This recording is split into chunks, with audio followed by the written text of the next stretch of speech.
할렐루야. 디모데후서 성경 해석 시간에 오신 여러분을 예수님의 이름으로 축복하고 환영합니다. 오늘은 지난 학기 때 미처 마지막에 해석하지 못한 디모데후서 말씀 한 가지를 해석하고 다음 시간부터는 데살로니가 전후서 해석으로 들어가겠습니다. 오늘 우리가 다룰 말씀은 디모데후서 4장 16절에서 18절 말씀입니다. 디모데후서 4장 16절에서 18절 말씀을 제가 읽겠습니다. 내가 처음 변명할 때에 나와 함께한 자가 하나도 없고 다 나를 버렸으나 그들에게 허물을 돌리지 않기를 원하노라. 주께서 내 곁에 서서 나에게 힘을 주심은 나로 말미암아 선포된 말씀이 온전히 전파되어 모든 이방인이 듣게 하려 하심이니 내가 사자의 입에서 건짐을 받았느니라. 주께서 나를 모든 악한 일에서 건져내시고 또 그의 천국에 들어가도록 구원하시리니 그에게 영광이 세세무궁토록 있을지어다. 아멘. 본문 말씀을 가지고 사자의 입에서 건짐을 받았느니라 라는 말씀의 참 의미에 대해서 알아보겠습니다. 사실 이 말씀은 지난 학기 때 이렇게 같이 다른 구절과 같이 이렇게 간단하게 설명을 하고 넘어가려고 했습니다. 근데 연구를 하는데 생각보다 분별을 하는 게 쉽지가 않아서 시간을 미루게 되었고 그 이후에 이것을 분별하게 되어서 오늘따라 수업을 준비했습니다. 그럼 최근에 보셨는지 모르겠어요. 선풍적인 인기를 끈 드라마가 있습니다. 이상한 변호사 우영우라는 드라마인데요. 제가 이거 할까 말까 고민했는데 우투도 영투도 그 뭐 기러기 별똥별 뭐 스위스 뭐 있죠.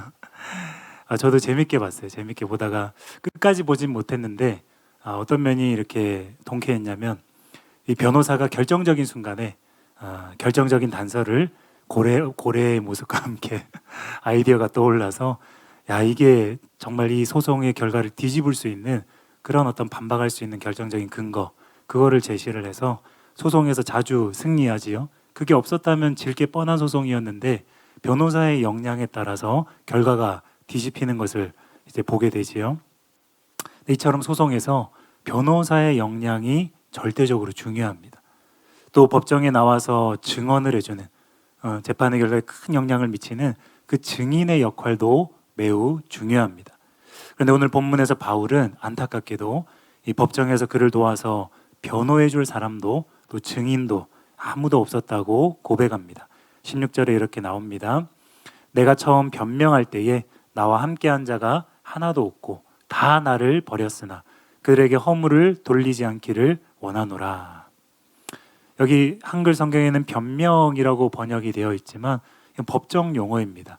그래서 이 단어는 바울이 개인적으로 또 사적으로 뭔가 자신의 입장을 변호하거나 변명하는 그 상황을 말하는 것이 아니라 로마 법정에서 재판 상황에서 변호하는 그것을 말하는 것입니다. 이것은 로마 재판 과정에서 프리마 액티오를 가리킵니다. 왜냐하면 처음 변명이라 그랬기 때문에 재판을 진행하기 전에 양측의 그 증거와 증언과 그 입장을 정리하여서 판사에게 제출하는, 우리나라 같은 경우에는 사전 변론이라 그래서 그 필요한 어떤 문서들이나 증거들을 모아서 변론기일안에 제출하는 그런 절차들이 있습니다. 재판에 필요한 기본적인 정보를 수집하기 위해서 열리는 사전 공판, 그렇게 생각하시면 되겠습니다. 근데 본 재판이 열리기 전에 기소를 할 것인가 말 것인가, 이게 재판이 될 것인가 말 것인가, 이런 것들을 결정하기 위해서 예비적인 신문을 갖는데 이것이 로마 제국의 표준적인 재판 절차였다고 합니다.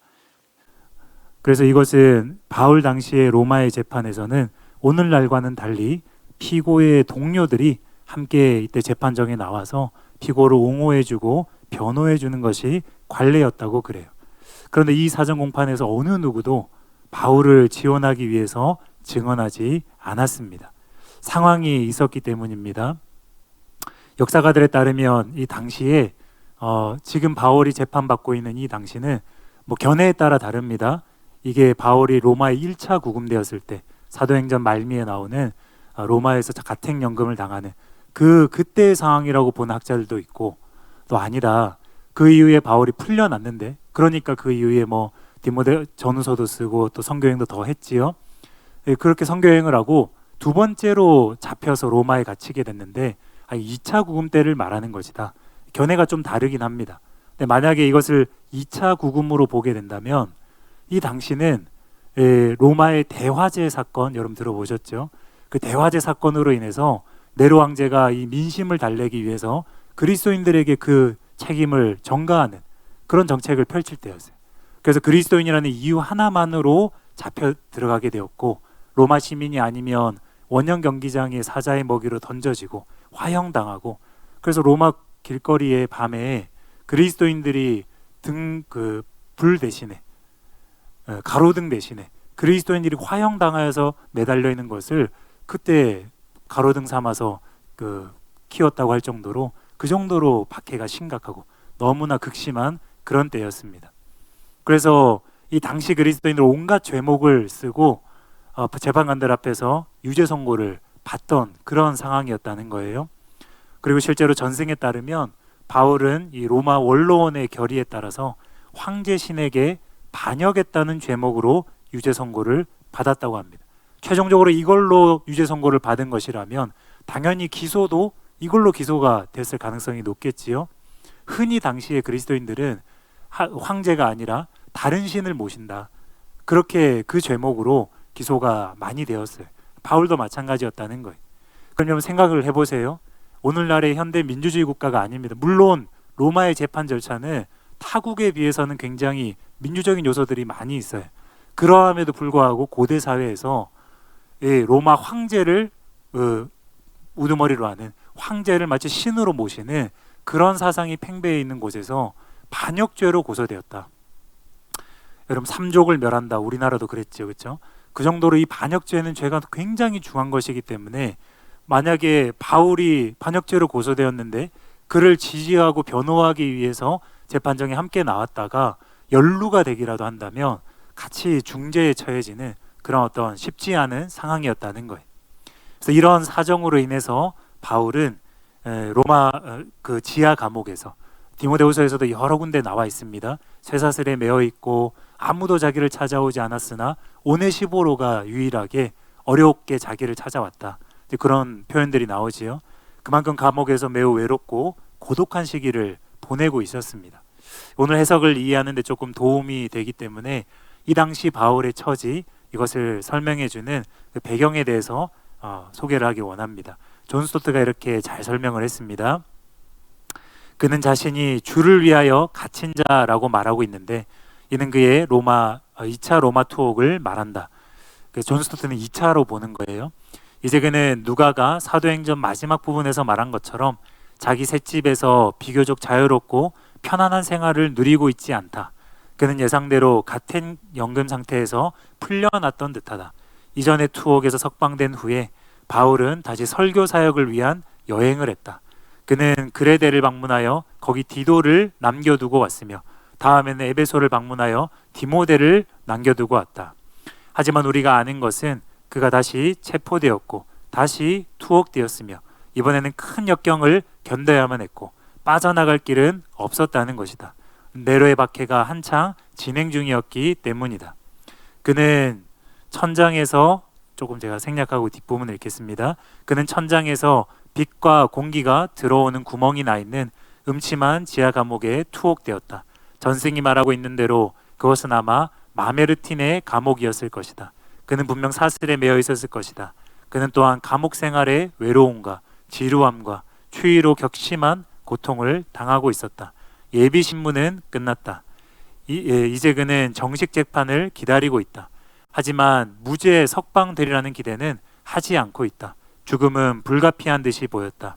그리고 바울이 사형 선고를 받고 로마시에서 5km 정도 떨어진 오스티안 길에서 참수형에 처해졌다는 전승이 옳은 듯하다. 유세비우스는 고린도의 디오니시우스의 말을 인용하여 바울과 베드로가 같은 때에 순교당했다고 말한다. 제가 이제 그 위에 원고를 조금 수정을 했습니다. 순서에 맞게. 이처럼 그리스도인이라는 이유만으로, 또한 반역죄에 연루될 수 있다는 두 가지 위험으로 인해서 바울의 동역자들은 사정 공판에 아무도 나서지 않았습니다.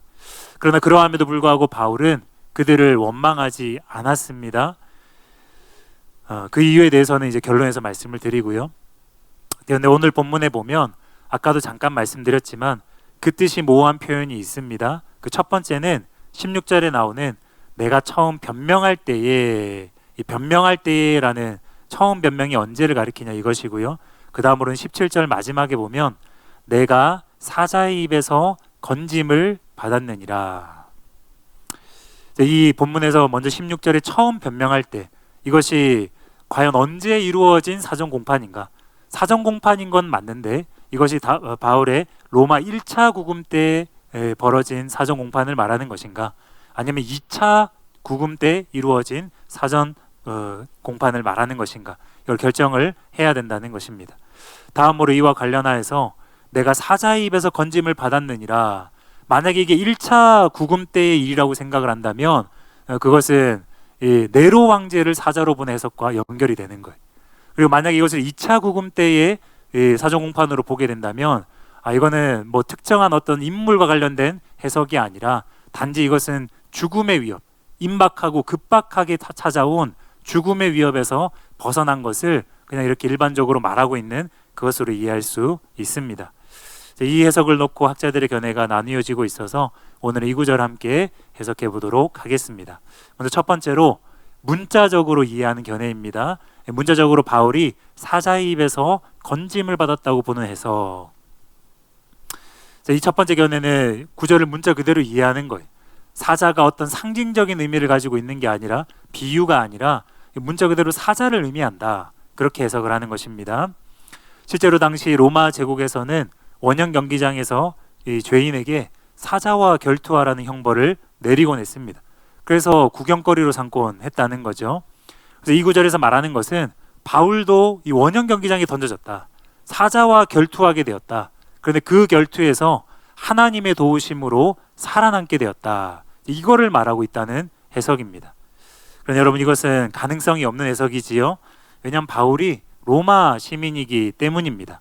그리고 사도행전에서 우리가 이미 알 수 있듯이 바울은 자신이 로마 시민이라는 것을 숨기지 않았습니다. 거기서 적극적으로 활용하여서 뭐 이스라엘의 어느 한 재판정에서 소리 소문 없이 사라지는 것이 아니라 재판을 계속 집권자들과 임금들 앞에 더 많은 영혼들에게 전해질 수 있는 그 상황으로 이끌고 나아갔지요. 하나님 주신 감동으로 그렇게 했지요.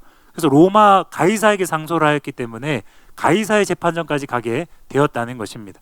이게 무슨 말이냐면 바울이 로마 시민권자로서 지금 로마의 재판을 받고 있다는 이 사실을 우리가 생각한다면, 이 당시 로마 시민권자는 아무리 중재인이라 할지라도 사자의 결투에 던져지지 않았습니다.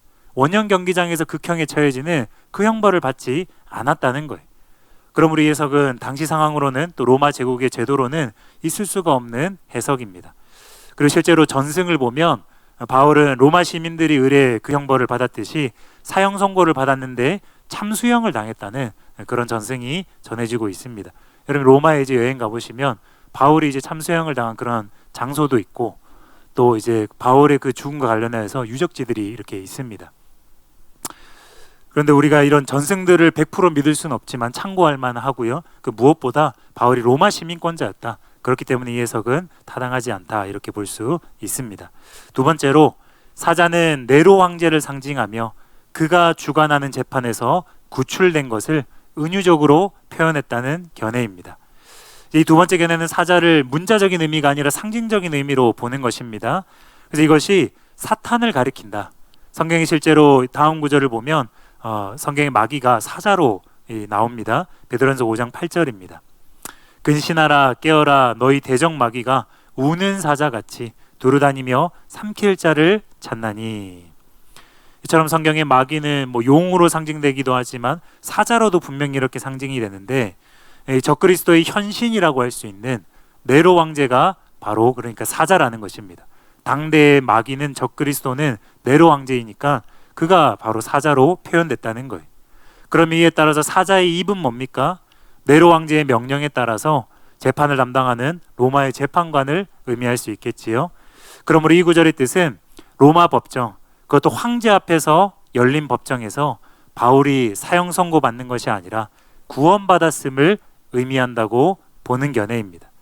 이 견해를 취하게 되면 16절에 처음 변명할 때는 바울의 1차 구금 당시에 네로의 로마 법정에서 이루어진 그 사전 공판을 의미하게 됩니다.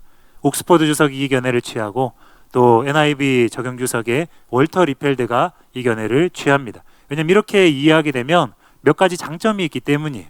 제가 오늘 이제 인용하진 않았지만 이 디모데후서 4장 11절에 보면 누가는 자기와 함께 있다 그래요. 바울이 그렇게 말합니다. 누가만 나와 함께 있다 이렇게 말해요. 그런데 오늘 본문에 보면 처음 변명할 때는 아무도 자기와 함께 있지 않다 그러잖아요. 근데 누가의 충성심이나 그 사명감을 생각할 때에 바울을 버리거나 떠나지 않았을 것인데 왜 누가는 지금은 함께 있는데 얼마 전에 있었던 처음 공판에서는 함께 있지 않았나? 이게 좀 이해가 안 될 수 있다는 것이지요. 그런데 만약에 이것을 지금 당시를 말하는 게 아니라 최근에 일어난 재판이 아니라 몇 년 전에 있었던 로마 1차 구금 때 있었던 재판으로 이해하게 되면은 그때는 누가가 함께 있지 않았던 거예요. 그때는 누가가 딴 일을 하거나 다른 곳에 사역을 하고 있었기 때문에 함께 있지 않았기 때문에 아무도 나와 함께 있지 않았다 이렇게 말하는 게 자연스럽고, 시간이 지나서 지금은 그때와 상황이 바뀌었고 누가가 동행하고 있기 때문에 누가가 지금 나와 함께 있다 이렇게 말할 수 있는 장점이 있다는 거예요. 이런 점들을 이런 장점들을 윌리엄 바운스가 이렇게 잘 소개를 했습니다. 이런 해석은 누가가 현재 바울과 함께 있다라고 말하는 11절과의 분명한 모순을 해소해 준다. 또한 그것은 사자의 입에서 바울을 구원하심을 말하는 17절 A절에 충분한 의미를 부여하고, 이는 사도행전 28장에서 바울의 구금이 석방으로 귀결되었다는 의미와 일치한다.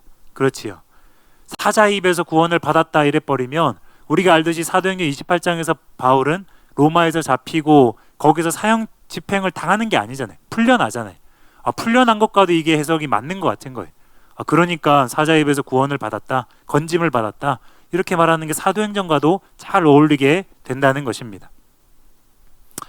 그러나 이 견해는 이런 장점도 있지만 문제점이 더 많습니다. 먼저 앞서 설명했듯이 이 견해의 기초가 무엇이냐? 그 기초는 사자를 사단으로 보는 거예요. 그러니까 사자는 당대의 적그리스도인 로마 황제를 상징한다고 보는 것입니다. 근데 지금은 이렇게 우리가 보지요. 계시록도 있고 여러 그 이후의 해석들과 또 성경이 완성된 이후에 그런 것들이 쌓이게 되어서 지금은 그렇게 이제 일반적으로 보지만, 당시에 과연 로마 황제를 사단의 현신으로 보았는가, 적그리스도의 현신으로 로마 황제를 보았는가, 이것에 대해서 의문을 제기한다는 거예요. 이한수 교수님이 이렇게 말했습니다. 디모데후서를 기록할 때에 로마 황제를 사단으로 보는 은유적인 개념이 유행했는지 확인할 수가 없다. 더 나아가서 윌리엄 바운스는 이 견해에 치명적인 약점이 있는데 그것을 이렇게 지적했습니다. 이런 견해가 갖는 몇 가지 문제점이 있다. 사도행전 28장에서 보편적인 버려짐에 대한 암시가 없고, 그러니까 지금 이런 말들이 왜 나오냐면 그 시점을 일치시키려고 하기 때문에 이런 비판이 나오는 거예요. 그러니까 디모데후서 4장 16절 17절만 1차 구금 때의 표현으로 보면 안 된다는 거예요. 볼 거면은 그때 거로 볼 거면은 뭐 모두가 나를 떠났다, 또는 뭐 바울이 디모데후서 4장에서 말한 몇 가지 표현들을 다 이제 그 1차 구금 당시의 표현으로 통일시켜서 보려고 하다 보면 그러면 이제 안 맞는 것들이 많이 있다는 거예요. 사도행전 28장에서 보편적인 버려짐에 대한 암시가 없다. 그렇지요. 모두가 나를 떠났다 그랬는데 사도행전 28장에서는 동역자들이 바울을 떠났다거나 사람들이 자기를 버렸다거나 그런 표현이 안 나온다는 거예요. 맞지가 않는다는 거예요. 또 디모데후서 4장 6절에서 8절에 보면 임박한 죽음의 의미가 나오지요. 전제와 같이 내가 부어졌다, 뭐 달려갈 길을 마쳤다, 이제는 의의 멸류관에 나를 위해서 예비되었다. 디모데후서 4장에서는 그렇게 봤는데 정작 사도행전 28장에서는 자기가 이제 다 사역이 끝나가는 것 같은 그런 암시와 표현들이 없다는 거예요. 표현이 또 다르다는 거예요. 또 무엇보다도 바울이 자신의 첫 번째 구금에 대해서 왜 디모데에게 말하였는지가 의문이다. 디모데가 그것에 대해 이미 알고 있었고 이 단락이 의미하는 바는 디모데에게 정보를 제공하는 것이기 때문이다.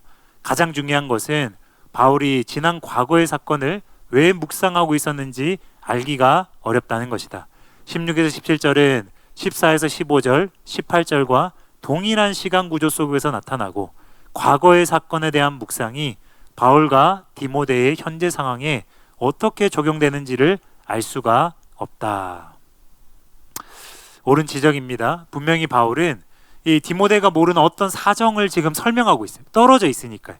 4장에 보면은 디모데에게 너는 속히 내게로 오라, 겨울이 뭐 오기 전에 오라 이런 말을 하는데 떨어져 있었고 그동안 많은 일이 있었기 때문에 이제 근황을 설명을 하고 있는 거예요.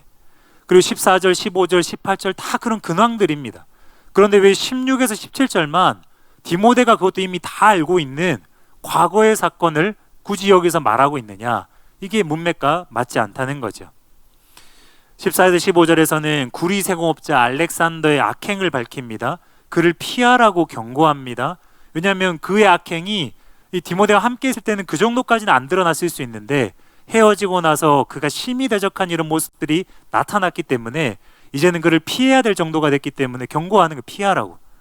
또 16절, 17절에서는 본인이 사정 공판에서 이겼음을 알리고 있습니다. 그 외에도 앞뒤 구절들을 보면 누구는 저기로 갔고 누구는 세상으로 떠났고 사역자들의 막 근황을 막 알려주고 있습니다. 개인적인 지금 필요한 부탁들을 막 하고 있어요. 이게 다 뭐냐? 바울의 최신 근황이거나 동역자 사역자들의 최신 근황이라는 거예요. 현재 사정이라는 거예요. 그런데 뜬금없이 16절, 17절만 과거 로마에서의 1차 구금에 대해서 이야기한다는 것. 이거는 다른 구절들과 시점도 맞지 않고 문맥과 동떨어진 해석이라는 거예요. 그래서 이 견해를 취할 수가 없습니다.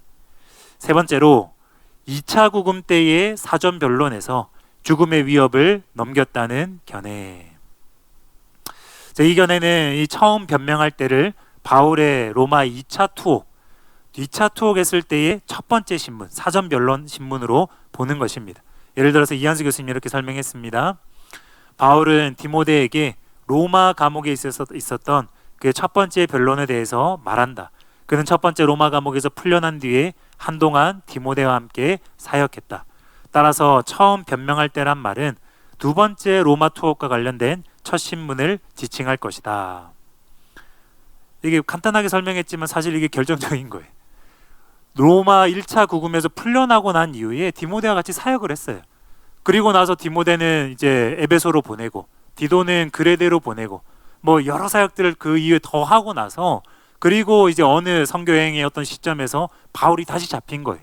그리고 로마 감옥이 2차로 투옥이 돼서 이번에는 1차와 다르게 가택에서 여유롭게 연금당해서 복음 전하고 이런 것이 아니라 어두운 지하 감옥에서 정말로 사형당할 것이 눈앞에 뻔히 보이는 그런 상황에서 그걸 이렇게 외롭게 견디고 있는 그 시점을 말하고 있다는 거예요. 그래서 이런 상황을 생각하면 바울이 왜 여기서 1차 구금 때의 일을 얘기하겠는가? 당연히 디모데가 모르는 2차 구금 때의 첫 번째 신문을 이야기하는 것이 자연스럽다는 거예요. 그래서 이 해석에 따르면요, 바울은 지금 2차 구금을 당했고 로마 제국의 어떤 한 재판장에서 재판을 받고 있는데 그 재판의 사전 공판에서 이기게 되어서 한숨 돌렸다는 거예요. 당장 사형을 당하거나 당장 극형에 처해지는 것을 면하게 되었음을 지금 의미한다고 보는 것입니다. 그렇다면 이제 이 견해에 따르면 사자의 입에서 건짐을 받았다라는 것은 단지 급박한 죽음의 위협으로부터 구원을 받았음을 의미한다고 보는 것입니다. 그래서 이 구절의 뜻은 바울이 이번 구금에서 풀려나게 될 것이다, 그건 아니라는 거예요. 풀려나게 될 것이다, 구원받아서 앞으로 사역을 더하게 될 것이다, 그건 아니지만 당장 사자의 입에 잡아먹히는, 당장 사형 집행당하는 그 상황을 면했다, 시간을 벌었다, 이것을 의미한다는 거예요. 그러니 디모데 너는 속히 내게 오라, 이렇게 말하고 있다는 거예요. 구약에 보면 이 사자의 입이 죽음의 위협을 의미한다는 실제 그런 구절들이 있습니다. 시편 22편 19절에서 21절입니다. 여호와여 멀리하지 마옵소서, 나의 힘이시여 속히 나를 도우소서. 내 생명을 칼에서 건지시며 내 유일한 것을 개의 세력에서 구하소서. 나를 사자의 입에서 구하소서. 주께서 내게 응답하시고 들소의 뿔에서 구원하셨나이다. 지금 21절에 나를 사자의 입에서 구하소서랑 20절에 내 생명을 칼에서 건지시며 같은 표현이란 거 아시겠지요? 그래서 이 사자의 입은 생명의 위협에서 건지맞는 걸 말하는 거예요. 칼에서 건져서 이랬으니까. 그런데 또 19절을 보면 속히 나를 도우소서 이러지요. 그러니까 이런 지금 급박하게 생명을 지켜야 될 그런 필요성들, 이런 것들이 시편에도 잘 나온다는 것입니다. 또 여러분이 다니엘의 경우를 생각해 보면 다니엘의 그 사례들은 유대인 모두에게 널리 잘 알려져 있는 그 성경 말씀이지요. 다니엘이 사자굴에 던져져서 나중에 보면 알지요. 다른 다니엘을 모함하던 자들은 사자굴에 던져지자마자 사자가 점프하면서 공중에서 캐치해서 잡아먹는 그런 모습을 나오잖아요. 맞나요? 그런데 다니엘은 어떻습니까? 하나님께서 보호하시잖아요. 그래서 이 사자의 입에서 건짐을 받는다는 것은 뭐 여유 있게 시간을 두고 나중에 사형 집행당하는 그런 게 아니라는 거예요. 급박한 죽음의 위험, 그것을 의미한다는 거예요. 그래서 이한수 교수님이 이렇게 설명하셨습니다. 사자의 입에서 건짐을 받았다는 바울의 표현은 칼의 위험으로부터 건짐을 받는 은유로 쓰였을 것이다. 그러니까 시편 말씀, 그걸 이제 이한수 교수님도 같이 보는 거예요. 문맥의 흐름에 비추어 볼 때 바울은 단지 주께서 첫 번째 신문에서 그를 건져내신 것을 은유적으로 표현했을 뿐이다. 저도 이제 이견에 동의하는데 이제 그 근거를 소개하기 원합니다. 이견의 강력한 근거는 16절과 17절이 연결되어 있다는 것입니다. 이게 왜 강력한 근거냐? 16절은 분명히 우리가 알듯이 처음 변명할 때에 이게 사전 변론에 대한 말씀이라는 거예요. 근데 16절과 17절이 연결되어 있기 때문에 17절도 어떤 동떨어진 말씀, 일반적인 넓은 말씀, 이게 아니라 사전 변론에서 바울이 누구를 통해서 무엇을 말하고 어떤 결과가 나타났냐, 이걸 말한다는 거예요. 이해가 되십니까? 네, 다시 한번 보겠습니다. 16절 17절입니다. 내가 처음 변명할 때에 나와 함께한 자가 하나도 없고 다 나를 버렸으나 그들에게 허물 돌리지 않기를 원하노라. 주께서, 이제 조금 이따 설명을 다시 하겠습니다. 근데 17절도 사전 변론으로 보는 거예요.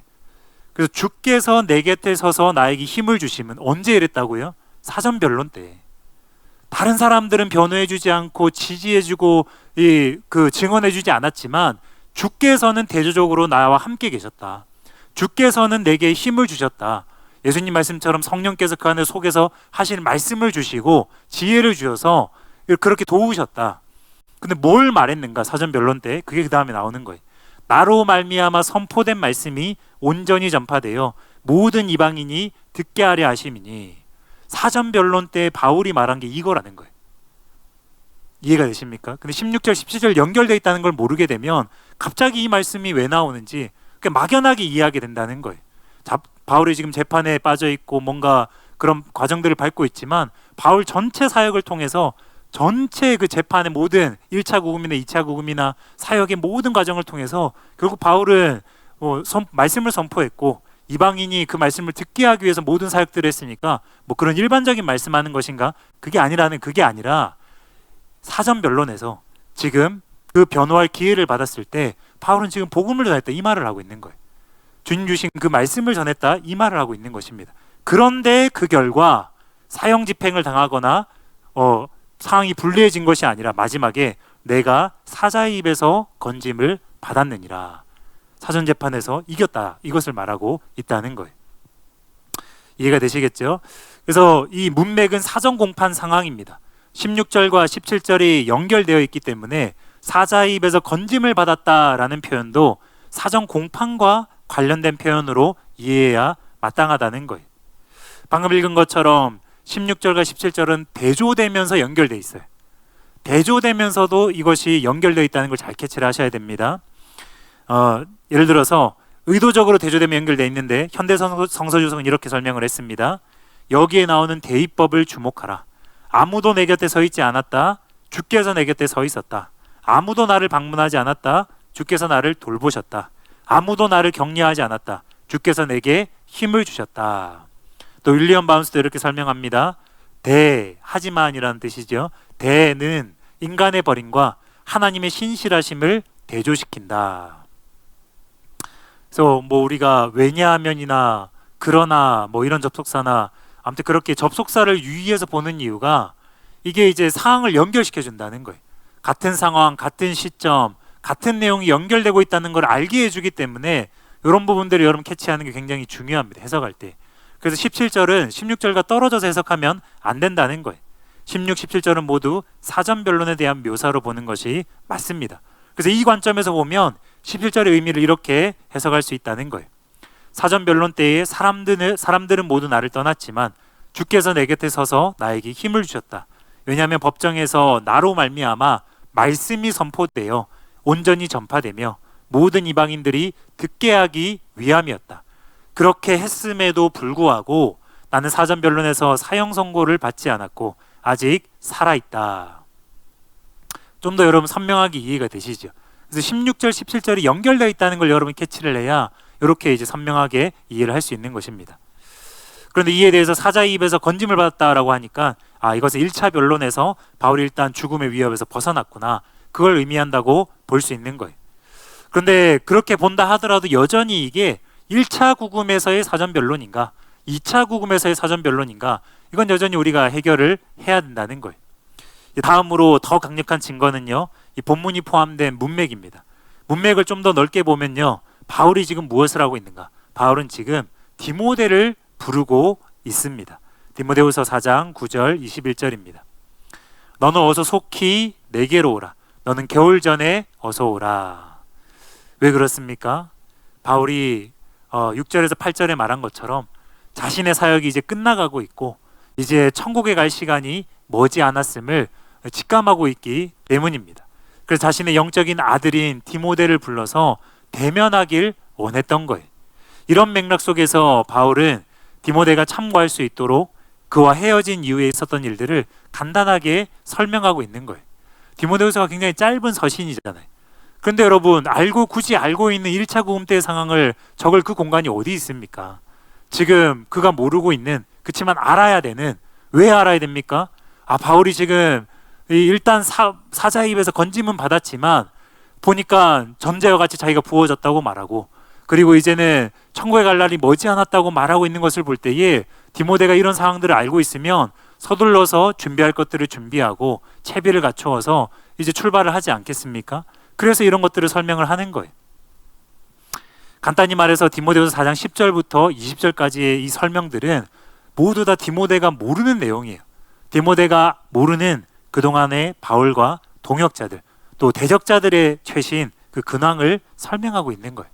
근데 만약에 본문의 처음 변론을 바울이 지금 처해진 2차 구금이 아니라 1차 구금이라고 보게 되면 이 구절만 과거의 내용을 얘기하는 게 되는 거예요. 다른 건 다 최신 근황인데 이거는 과거의 내용이고 디모데가 이미 알고 있는 내용을 굳이 설명하게 되는 그런 꼴이 되는 거예요. 근데 그 이유를 설명할 수가 없다는 거예요. 왜 1차 구금 때의 일을 말하는지 바울이 그렇다면 이유를 말해야 되는데 그때 이렇게 한 것처럼 지금도 이렇게 될 것 같다, 이렇게 말하면 우리가 또 이해가 되지만 전혀 그 이유를 말하지 않고 있는데 이걸 왜 1차 구금으로 보냐는 거지요. 그러므로 본문은요, 디모데가 헤어진 이후에 바울이 이런 알렉산더와 같은, 바로 앞에 나오지요, 14, 15절에 알렉산더와 같은 대적자들에 의해서 방해를 많이 받았고, 그로 인해서 그 일련의 상황으로 인해서 로마 당국에 의해서 2차로 구금된 거예요. 그러니까 알렉산더 때문에 잡혔는지 아니면 뭐 어떤 또 다른 대적자 때문에 잡혔는지는 정확하게는 모릅니다. 근데 이러한 대적자들이 많이 일어났고 방해를 많이 받았고 그로 인해 우리가 잡혔다는 것은 추정할 수가 있다는 것이죠. 그리고 이제 2차로 구금되었으며 다행히 사전 변론은 이겼다. 여기까지가 최신 근황이라는 거예요. 이걸 전달하는 것으로 보는 게 4장 전체의 문맥과 맞다는 것입니다. 그러니까 바울이 지금 말하는 것은 디모데야, 너가 올 수 있는 시간은 있다, 벌었다. 그렇지만 이것은 잠시 시간을 번 것에 불과하니 속히 내게로 오라, 이렇게 말하는 것으로 이해가 된다는 것입니다. 이제 마지막으로 한 가지 해결해야 할 문제점을 다루고 결론을 말씀드리겠습니다. 이제 우리가 이 해석을 취할 경우에 한 가지 해결해야 되는 난점이 있습니다. 그것은 바울이 몇 구절 앞에서는 마치 자기의 최후가 눈앞에 있는 것 같은 표현을 했다는 것입니다. 즉 거기서는 죽음을 목전에 둔 것처럼 말했다는 거예요. 내가 이제는 전제같이 부어졌고 달려갈 길을 마쳤고 이제는 주님 배울 날이 머지않은 것처럼 6절부터 8절은 그렇게 말했어요. 그런데 여기 17절, 특히 또 18절을 보면은 주께서 모든 악한 일에서 자기를 구원할 것이다, 천국에 들어가도록 또 자기를 구원할 것이다, 이 표현들을 보면 지금 1차 변론에서 이긴 것처럼 앞으로의 재판도 막 이기게 될 것이고 앞으로의 대적자들의 그런 위협과 박해 상황에서도 주님께서 다 구원할 것이다, 이렇게 이해될 법한 그런 표현들이 있다는 것입니다. 근데 우리가 오해하면 안 되는 것이, 여러분 제가 이제 교환은 나오지 않았지만 18절에 나오는 표현들은 천국에 들어가도록 구원하리니, 여러분 그 표현을 잘 보셔야 돼요. 이미 들어간 천국이 아니라 앞으로 들어갈 천국을 말하고 있잖아요. 바울은 지금 육신의 죽음, 육신의 구원, 거기에 관심이 있는 게 아니에요. 바울은 분명히 6절에서 8절에서 내가 이제 달려갈 길을 마쳤다, 사명을 완수했다. 아마도 바울은 영적으로 굉장히 깊은 사람이었기 때문에 예수님이 다 이루었다라고 말씀하신 것처럼 자기에게 하나님께서 명령하신 그 사명들을 다 완수했음을 이렇게 알고 있었고 직감했을 가능성이 높습니다. 그래서 그것을 성경에 기록을 한 거예요. 그리고 지금 18절에서도 지금 당장은 1차 그 사전 변론에서 이겼지만 지금 말하고 있는 것은 무엇입니까? 내 목숨은 어떻게 되더라도 그게 중요한 게 아니라 천국에 들어가도록 구원하시리니 이렇게 말을 했다는 거예요. 영혼의 구원을 말하고 있다는 거예요. 최종 구원을 말하고 있다는 것입니다. 그래서 그것을 이해하게 되면 이게 충돌이 안 생긴다는 거예요. 이제 제가 지금 구두로 그냥 설명을 했는데 이거 다시 한번 설명을 해드리겠습니다. 디모데후서 4장 6절에서 8절을 보면요, 전제와 같이 내가 벌써 부어지고 나의 떠날 시각이 가까웠도다. 나는 선한 싸움을 싸우고 나의 달려갈 길을 마치고 믿음을 지켰으니 이제로는 나를 위하여 의의 면류관이 예비되었으므로. 그리고 보십시오, 최종 구원을 말하면서 육신의 죽음이 가까웠다 이렇게 말을 하고 있잖아요. 간단히 말해서 죽을 때가 다 됐다. 난 사명을 완수했고 주님이 나를 구원하셔서 의의 면류관 주실 것이다, 영생을 주실 것이다, 이 얘기를 하고 있는 거거든요.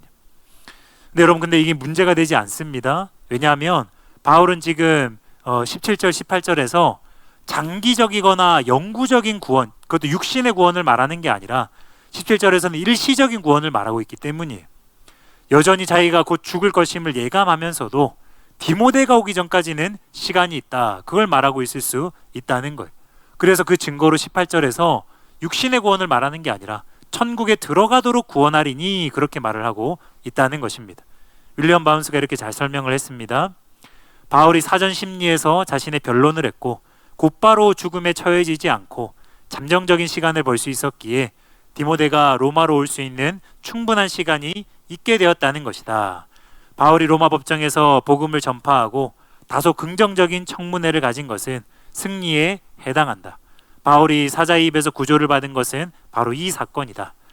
이는 바울이 자신이 풀려날 것을 믿고 있음을 의미하지 않는다. 그는 곧 죽게 될 것을 알고 있고 지금 누리고 있는 일시적인 구조는 하나님의 천상나라로 그를 데려가시는 구조를 바라본다. 바울은 자유와 더 확장된 지상사역에 대한 구조를 상기하고 있지 않다. 그러니까 이 원어를 보면 일시적인 구조를 분명히 쓰고 있다는 거예요. 그리고 18절에서는 그 원어를 보면, 표현들을 보면 영적인 구원을 또 말하고 있다는 거예요. 천국의 최종적인 구원을 말하고 있다는 것입니다. 또 토마스 시오데는 이렇게 설명했습니다. 주께서 나를 모든 악한 일에서 건져내시고 또 그의 천국에 들어가도록 구원하시리니 그가 건져냄을 받은 것처럼 또한 미래에도 그는 구원을 받을 것이다. 이것은 바울이 결코 죽음을 맞이하지 않을 것이라는 어떤 과장된 선언이 아니다. 왜냐하면 그가 죽음을 예상하고 있었음이 이미 명백하기 때문이다. 그것은 육체적이 아닌 영적인 구원을 의미한다. 그가 건져냄을 받고 구원을 받는 것은 이 세상을 위한 것이 아니라 천국을 위한 것이기에 그의 찬양은 이렇게 진행된다. 그에게 영광이 세세 무궁토록 있을지어다. 아멘. 결론을 말씀드리겠습니다. 오늘 좀 수업이 짧지요. 오늘 본문의 이 바울의 기도를 보면요, 이것이 예수님의 기도, 또 스데반의 기도와 유사합니다. 그들에게 허물을 돌리기를 원하지 아니하노라. 바울의 동역자들이 다 바울을 떠나가고 또 재판정에서 자기에게 힘이 될 만한 사람 한 명이 아쉬운 그 상황에서 아무도 자기를 위해서 변호하지 않고 자기 곁에 서 있지 않았는데 바울은 결코 그들에게 허물을 돌리지 않았다는 것입니다. 이것이 우리와 바울의 차이일 수 있어요. 이것이 일반적인 사람들과 바울의 차이일 수 있습니다. 여러분, 모세의 모습을 기억하지요? 모세가 광야에서 어떤 문제만 생기기만 하면 사람을 찾지 않았잖아요. 문제가 시작되면 곧바로 주님께 무릎을 꿇고 문제가 해결될 때까지 계속 주님께 무릎을 꿇고 있어서 하나님으로 해결함을 얻는, 하나님의 도우심으로 그 모든 해결들을 얻는, 그것이 모세의 특징이었잖아요. 근데 바울도 마찬가지였다는 거예요. 왜 허물을 돌리지 않았는가? 바울은 애초에 사람을 의지하지 않았다는 거예요. 바울은 애초에 함께 하시는 주님만을 바라보고 있었기 때문에, 그런데 그 주님이 자기와 함께하고 있었기 때문에 사람이 자기 곁에 없는 것이, 사람이 자기를 지원해 주지 않는 것이 아무런 문제가 되지 않았다는 것입니다. 바울의 이 기도가 예수님과 스데반과 유사했다는 것에 대해서 월터 리펠드가 이렇게 썼습니다. 그들에게 허물을 돌리지 않기를 바라는 바울의 소원의 기도는 십자가상에서의 예수님의 용서의 말씀과 죽어갈 때에 자신을 돌로 치고 있던 자들에 대한 스데반의 기도를 상기시킨다. 왜냐하면 사람은 바울을 떠났지만 성령님은 바울 곁에 서서 힘을 주셨기 때문입니다. 또한 이때에 당연히 예수님께서는 7배나 중요한 하늘 법정에서 바울을 위하여 변호하고 바울을 위하여 중보하고 계셨음이 또한 분명하기 때문입니다. 여러분, 또 바울은 자신을 변호할 기회를 가지게 되었습니다. 누구도 자기를 변호하지 않았기 때문에 스스로를 변호했어야 됐어요. 유일하게 목숨을 연명할 수 있는 그 기회가 이제 주어졌는데 자기 변호를 하기보다 복음을 전했다는 거예요. 아까 저희가 설명한 것처럼 17절 말씀이 그것을 보여줍니다. 처음 변론 상황에서 17절에서 바울은 이렇게 했습니다. 주께서 내 곁에 서서 나에게 힘을 주심은 나로 말미암아 선포된 말씀이 온전히 전파되어 모든 이방인이 듣게 하려 하심이니. 이한수 교수님은 이에 대해서 이렇게 썼습니다. 바울은 결코 혼자가 아니었다. 주 예수께서 그의 편에 계셨고 이방 법정에서 기독교 신앙을 이방인들 앞에서 담대히 증언할 힘을 그에게 주셨다. 그것은 언제나 바울이 살았던 삶이요 그가 걸었던 길이었다. 그는 첫 신문 때에 자신의 무죄를 변호하지 않았다. 오히려 신문 자리를 복음을 증언할 기회로 삼았다. 바울이 왜 그렇게 했을까? 바울이 왜 이 상황에서 자기를 위해서 변호하지 않고 복음을 전했을까? 그것에 대해서 존 스토트가 이렇게 설명을 했습니다. 중대한 개인적인 위험에 처해 있는 지금 이 순간에도 사형 선고를 받을 가망성에 직면해 있으면서도 그의 압도적인 관심은 자기 자신이 아니라 그리스도이며 자기 변명의 증인이 되는 것이 아니라 그리스도의 증인이 되는 것이며 자신의 대의가 아니라 그 예수 그리스도의 대의를 진술하는 것이다. 로마 제국의 최고 법정 중 하나에서 재판관들과 아마도 황제 앞에서 분명히 대단히 많은 일반 대중이 운집해 있는 가운데 바울은 말씀을 전파한다. 때를 못 얻든지 전파된 설교란 바로 이것이었다. 그가 그 내용에 대해 말하는 것은 자신이 캐리그마를 온전히 전파했다는 것뿐이다. 즉 그 기회를 이용해서 복음을 온전히 해설했다는 것이다. 그것은 예수 그리스도가 성육신하고 십자가에서 죽으시고 부활하시고 다스리시고 다시 오신다는 것이다.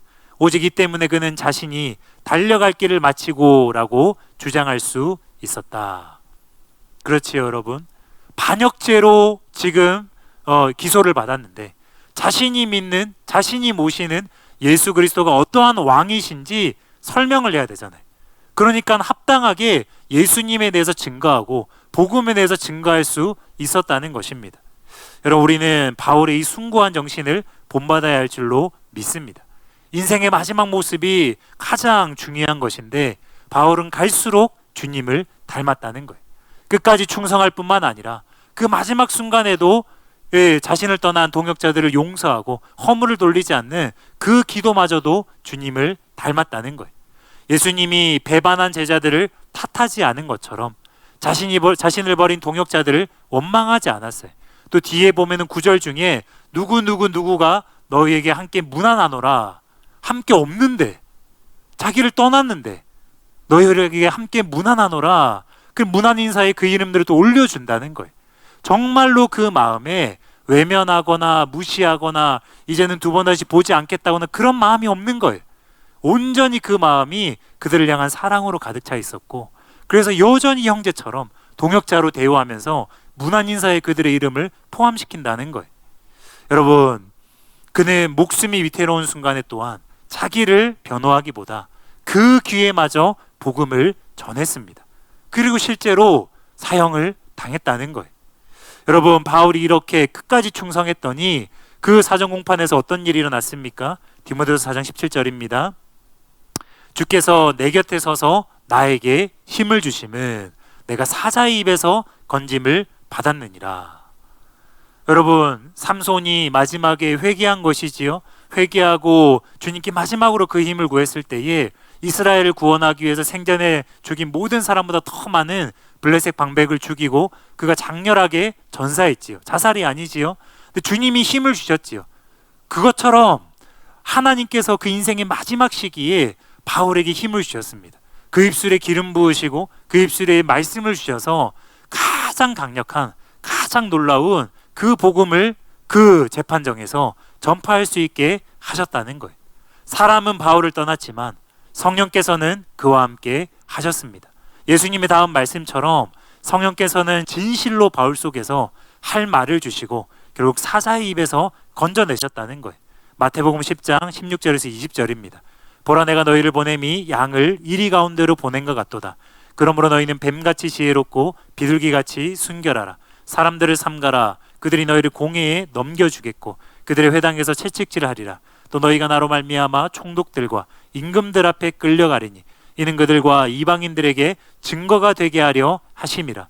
너희를 넘겨줄 때에 어떻게 또는 무엇을 말할까 염려하지 말라. 그때 너희에게 할 말을 주시리니 말하는 이가 이는 너희가 아니라 너희 속에서 말씀하시느니 곧 너희 아버지의 성령이시니라.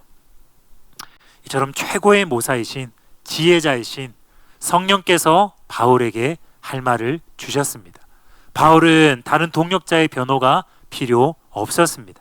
바울은 사람을 의지하지 않았기 때문에, 철저하게 주님을 의지하였기 때문에 끝까지 주님의 도우심으로, 주님의 능력으로, 주님의 지혜로 하나님의 일을 완수하고 아름답게 사역을 마무리할 수 있었습니다. 또한 죽음의 위기를 넘겼을 뿐만 아니라 복음을 강력하게 증거할 수 있었고 소임을 완수할 수 있었고 또한 자신의 영적인 아들인 디모데를 맞이할 수 있는 그런 시간도 허락받게 되었습니다. 하나님께서는 모든 것을 아시기 때문에, 여러분, 제가 일부러 조금 상세하게 이렇게 좀 설명을 하고 있는 것입니다. 하나님께서 얼마나 바울을 알뜰살뜰하게 지금 보살피고 계십니까?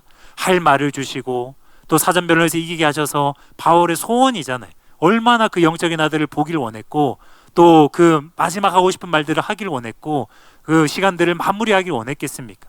하나님 그 시간들을 마련해 주셨다는 거예요. 그리고 바울에게 주신 그 복음 전파의 사역을 너무나도 아름답게 강력하게 완수할 수 있도록 하나님이 힘을 주셔서 도우셨다는 것입니다. 여러분, 우리가 사람을 의지하지 않고 또한 우리가 때로는 외롭게 느껴질지라도 애초에 그런 것에 우리의 것이 달려있는 것이 아니기 때문에, 하나님의 일에 달려있는 것이 아니기 때문에 여러분, 하나님을 바라보시기 바랍니다. 여러분, 저와 여러분은 외로움을 많이 느끼지요? 요즘에 숙제하고 계시죠? 출애굽기 숙제하고 계시지요? 얼마나 숙제할 때 외로우십니까? 주석을 봐도 도와주는 사람 없고 뭐 학우에게 물어봐도 그냥 그 얼굴에는 물음표가 떠있고 뭐 어느 누구도 여러분을 도와줄 사람 없잖아요. 저도 수업 준비할 때 굉장히 외롭습니다. 근데 우리가 이 외로움에 익숙해져야 돼요. 또 그 괴로움에 익숙해져야 됩니다. 예, 제가 지난 학기 때도 설명해 드렸지요. 계속 그 시간을 그냥 쌓으셔야 돼요.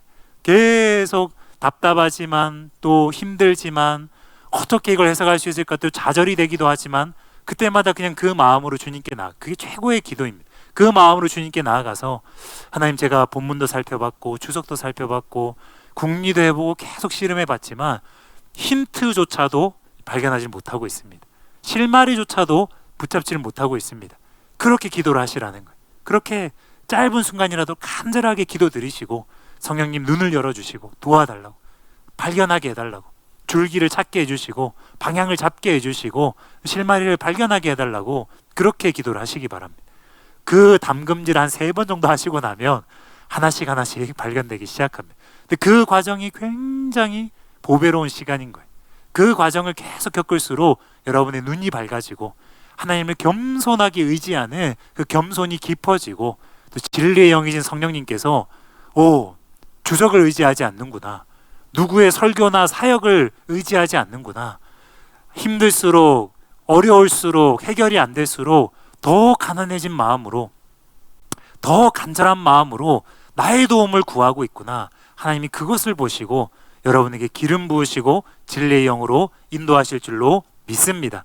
여러분, 사람을 의지하거나 자신을 의지하는 것이 아니라 여러분도 기회가 될 때에, 하나님께서 여러분을 영혼들 앞에 세울 때에 내 속에서 말씀하시는 성령의 도움으로 담대히 복음을 증거하시고 살아계신 하나님을 증거하는 저와 여러분 되시길 예수님의 이름으로 축원합니다. 오늘 수업은 여기까지입니다. 이제 기도하고 마치겠습니다.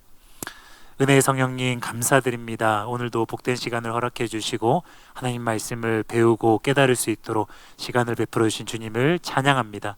주님, 우리가 이 바울의 정신을 본받기를 원합니다. 주님, 우리가 예수님의 마음을 본받길 원합니다. 하나님 주신 그 일들을 다 이루기까지 충성되이 섬겼던 바울처럼, 예수님처럼 우리가 주님이 주신 사명을, 부르심을 끝까지 완수할 수 있도록 주님, 우리의 마음이 충성되게 하시고 주님 도우신 은혜로 이 일을 감당할 수 있도록 충만한 은혜를 베풀어 주시옵소서. 사람을 의지하지 않게 하시고 하나님, 우리가 그때에 무슨 말을 할지, 무엇을 어떻게 말해야 할지 내 안에서 역사하시는 성령의 도움을 받아서 더욱더 진리의 영으로 인도함을 받고 성령이 주시는 구변의 은사를 통하여서 영혼들에게 강력하게 복음을 전할 수 있도록, 진리의 말씀을 선포할 수 있도록, 내 지혜 내 능력이 아니라 하나님의 것으로 하나님을 섬길 수 있도록 주님 은혜를 베풀어 주시옵소서. 다른 사람들에게 허물을 돌리지 아니하고 끝까지 영혼들을 사랑한 바울의 마음을 본받게 하시고, 자신의 생명이 그렇게 백척간두에 놓였는데 너무나 위험한 그런 상황에서도 오직 하나님을 위하여, 복음을 위하여 사역을 하고 주님을 증거한 바울의 이 사명감을, 바울의 이 일사각오의 정신을 우리 모두가 배우게 하여 주시옵소서. 그랬을 때 하나님께서 바울을 살리시고 시간을 마련하여 주시고 그 사역을 완수하게 하시고 복음을 강력하게 선포하게 하신 하나님의 크신 사랑과 자비를 찬양합니다. 이것처럼 우리도 예수님 말씀하신 것 같이 자기 십자가를 지고 자기 목숨을 살리려는 것이 아니라 자기 목숨을 잃으려 할 때에 하나님이 오히려 나를 살리시고 도우시고 능력으로 주님의 일을 하게 하심을 우리가 믿고 나아가게 하여 주시옵소서. 그래서 각자에게 맡겨진 그 모든 사역과 사명들을 완수할 수 있도록 주님 기쁘시게 하는 삶을 살 수 있도록 주님 은혜를 베풀어 주시옵소서. 감사드리며 예수님의 이름으로 기도드리옵나이다. 아멘. 감사합니다. 수업을 들으시느라 수고하셨습니다.